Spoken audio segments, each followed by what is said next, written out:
কিছুদিন আগেই কিন্তু আমাদের যশোরে ওপেন হয়ে গেল কাচ্চি ডাইন।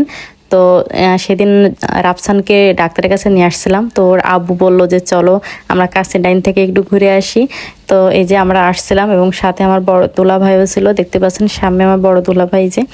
তো এই যে আমরা আসলাম এবং রাফসানের মনটা কিন্তু খারাপ ছিল, আসলে অনেক অসুস্থ। তারপরও এখানে এসে ওর পরবর্তীতে মন ভালো হয়ে গেছিলো। আসলে এখানে ডেকোরেশনগুলো এতটা সুন্দর, মানে লাইটিং খুবই সুন্দর, মানে বাচ্চারা আসলে আসলে মন ভালো হয়ে যাবে ওদের। তো আমরা এখানে হচ্ছে 3 জনের প্যাকেজ নিয়েছিলাম। তো হচ্ছে আমরা খাবারের জন্য ওয়েট করতেছিলাম। এটা লোকেশন ছিল কন্টার গুরুদাস লেন মাইকপট্টি। এদিকে রাফসান তো খাবারের জন্য ওয়েট করতে করতে উঠে হাঁটাহাঁটি করা শুরু করে দিয়েছে, ও দেরি সহ্য হচ্ছে না, এই যে লাফালাফি করা শুরু করে দিচ্ছে ওর পাপার সাথে।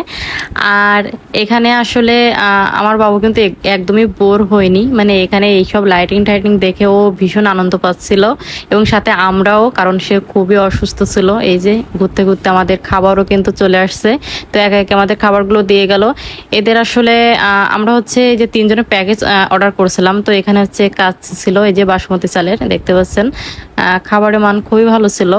আর এখানে এই যে এদের ওয়াশরুমটা খুবই ভালো ছিল, ওয়াশরুমটা আমি দেখাই, ওয়াশরুমটা খুবই ফ্রেশ ছিল। যদিও আমি এইসবের ব্লগার না, তারপরেও আমি কোথাও গেলে সেসব বিস্তারিত আপনাদের সামনে তুলে ধরার চেষ্টা করি। ওয়াশরুমের ভিতরে 2টা টয়লেট ছিল, বেসিন ছিল 5টা। এখান থেকে আমরা ফ্রেশ হয়ে খাবারের টেবিলে চলে গেলাম।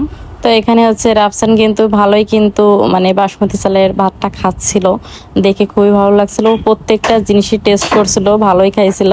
তো আমার সব থেকে এখানে ভালো লাগছে বাদামের যে জুসটা, এই যে এখন যেটা আমি খাচ্ছি, খুবই ভালো ছিল। তো রাফসানের পাপার সব কিছুই ভালো লাগছে। তবে সত্যি কথা বলতে আমার সাদা ভাত আর গরুর মাংস, মানে এর উপরে আর কোনো কিছুই আমার যেন আমার ভালো লাগে না। সে যতই বাসমতি চালের কাচ্চি হোক না কেন, সবাই সবকিছু শেষ করলো, আমি কিন্তু রেখে আসছিলাম খাবার।